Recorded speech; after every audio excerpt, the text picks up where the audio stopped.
జై తెలంగాణ అందరికీ నమస్కారం.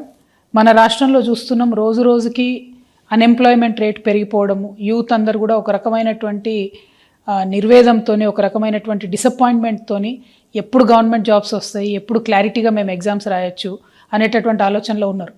పాపం చాలామంది ఎస్పెషలీ గ్రామాలలో ఉండేటటువంటి యువమిత్రులందరూ కూడా వారి వారి కుటుంబాలను వదిలేసి, తల్లిదండ్రులను వదిలేసి, ఆ చిన్నపాటి వ్యవసాయం మీద వచ్చేటటువంటి డబ్బు తీసుకొని వచ్చి హైదరాబాద్లలో దిల్సుఖ్ నగర్లో, అశోక్ నగర్లో, కేపీహెచ్బిలో ఇట్లా ట్రైనింగ్ సెంటర్స్లో ఉంటూ కోచింగ్ తీసుకుంటూ వాళ్ళు ప్రయత్నం చేస్తూ ఉంటారు.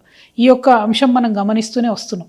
తెలంగాణ రాష్ట్రం వచ్చినాక ఈ పరిస్థితి మారుతుంది అనుకొని అనేక మంది యువత అంతా కూడా తెలంగాణ ఉద్యమంలో చాలా బలంగా కొట్లాడినారు.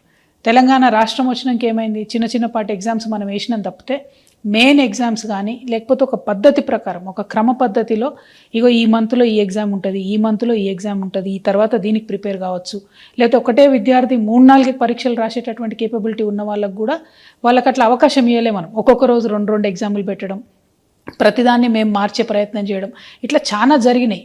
అయితే ఈ కన్ఫ్యూజన్ అంతా కూడా యువమిత్రులు ఆ కోపాన్ని అంతా, ఆవేదన అంతా, ఆక్రోశాన్ని అంతా కూడా ఈ బీఆర్ఎస్ పోతే మన కాంగ్రెస్ వస్తే న్యాయం జరుగుతుందని చెప్పి బీఆర్ఎస్ను ఓడగొట్టిండ్రు. యువమిత్రులు ఊరూరు తిరిగి వాళ్ళ తల్లిదండ్రుల కాళ్ళు మొక్కి మరీ కాంగ్రెస్ కోటెప్పించారు. ఈ కాంగ్రెస్ వచ్చినాకనన్నా మరి జాబ్ క్యాలెండర్ వస్తుంది, ఏ నెలలో ఏ జాబ్ పడుతుంది అనే క్లారిటీ వస్తుందంటే అది కూడా లేదు. అయితే ఇక్కడ దారుణం ఏం జరిగిందంటే, బీఆర్ఎస్ ప్రభుత్వం ఉన్నప్పుడు స్టేట్ లెవెల్ పోస్టులలో కూడా ఏవైతే ఇంజనీర్ల పోస్టులు ఉంటాయో, సపరేట్గా ఎగ్జామ్ రాసి వాటికి క్వాలిఫై అయ్యాల్సిన పోస్టులు ఉంటాయో అట్లాంటి పోస్టులు కూడా జెన్కోలో మన బోయిన్పల్లి సరిత లాంటి వాళ్ళ కేసులో ప్లస్ ఇంకో 5-6 కేసులో మనం చూసినాం. దాదాపు 1,50,000 జీతానికి ప్రొవిజనల్ అనేటటువంటి ఒక చిన్న పదం అడ్డం పెట్టుకొని ఎటువంటి పరీక్షలు లేకుండా ఉద్యోగాలు ఇచ్చినటువంటి పరిస్థితి చూసినాం. అప్పుడు జరిగినటువంటి అన్యాయాన్ని తెలుసుకొని అందరం కూడా బాధపడ్డాం. ఆ తర్వాత జిల్లా స్థాయిలో కూడా ఆనాడు కూడా నిర్మల్లో అనేకమైనటువంటి అకృత్యాలు బయటకు వచ్చినాయి. ఆ పోస్టులన్నీ కూడా అమ్ముకున్నారు. 44 పోస్టులు దాదాపు 12 లక్షలు, 14 లక్షలు, 15 లక్షలకు అమ్ముకుంటే అది అందరూ కూడా జనం గగ్గోలు పెట్టి, యువమిత్రులంతా గగ్గోలు పెడితే అవి క్యాన్సిల్ అయినాయి. ఇప్పటికి కూడా పాపం అప్పుడెప్పుడో చేరినటువంటి వాళ్ళు, కాంట్రాక్ట్ పద్ధతిలో చేరినటువంటి వాళ్ళు నిర్మల్లో ఇంకా కొనసాగుతున్నారు. వాళ్ళే డబ్బులు ఇచ్చి ఉన్నారు, కానీ ఎటువంటి న్యాయం కూడా జరగలేదు. ఎందుకంటే అప్పుడు బీఆర్ఎస్లో ఉండి అన్యాయం చేసిన పెద్ద నాయకులంతా ఇప్పుడు కాంగ్రెస్లో వచ్చి చేరిండ్రు. సో ఈ పాలిటిక్స్ని దయచేసి యూత్ గమనించాలి. నేను ప్రభుత్వానికి హెచ్చరిక చేస్తూ ఉన్నా. నా దగ్గరికి చాలామంది యువమిత్రులు వచ్చిండ్రు.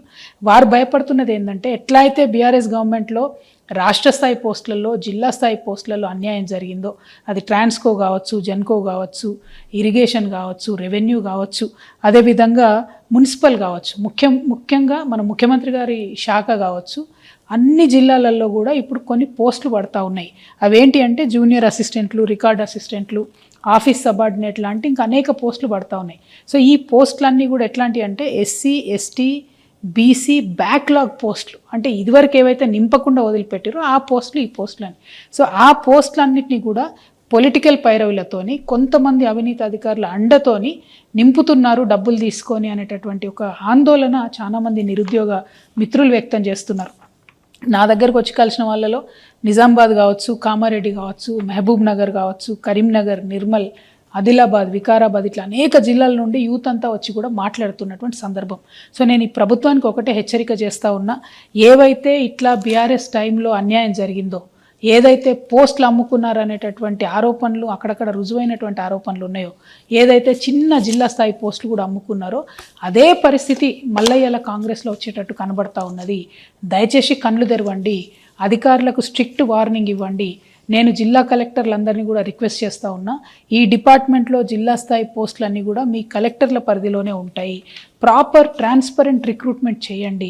చాలామంది యంగ్స్టర్స్ ఆశలు పెట్టుకొని ఉన్నారు, ఈ జాబ్స్ మాకు వస్తాయి, మేము సెటిల్ అవుతాం లైఫ్లో అనే ఆశతో ఉన్నారు. పైగా యువమిత్రుల్ని, మెరిట్ ఉన్న వాళ్ళని మనం ప్రోత్సహించినట్టయితే మన రాష్ట్ర అభివృద్ధిలో కూడా మంచిగా పాల్గొంటారు. కాబట్టి కలెక్టర్లకు నేను రిక్వెస్ట్ చేస్తూ ఉన్నా, మీరు చూడండి. ఇంకొక మాట కూడా నేను చెప్తా ఉన్నా, ఇవాళ అధికార పార్టీలో ఉన్నటువంటి వాళ్ళకైనా, ఈ అక్రమాలకు అండగా నిలబడే అధికారులకైనా ఎప్పుడో ఒకసారి భగవంతుడి దయ వల్ల మాకు కూడా అవకాశం వస్తుంది. అప్పుడు మాత్రం ఇట్లా డబ్బులు ఇచ్చి మీరు చేసినటువంటి ఉద్యోగాలకు కఠినాతి కఠినంగా శిక్ష వేస్తాం.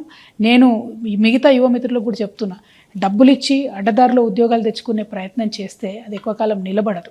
పైగా మెరిట్ ఉండి మంచిగా ఉన్నటువంటి వాళ్ళకు అన్యాయం జరుగుతుంది. కాబట్టి మీరు కూడా కొంత ఎఫర్ట్ పెట్టి చదివే ప్రయత్నం చేయండి. ఉద్యోగాలు కొనకుండా ఉద్యోగాల కోసం ఫైట్ చేసి, స్టడీ చేసి కొట్లాడి సాధించుకునే ప్రయత్నం చేయండి. మీకు అండగా జాగృతి నిలబడుతుంది.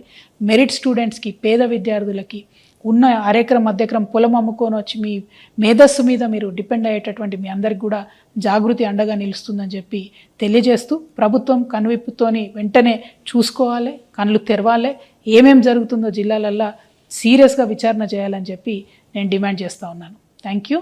జై తెలంగాణ, జై జాగృతి.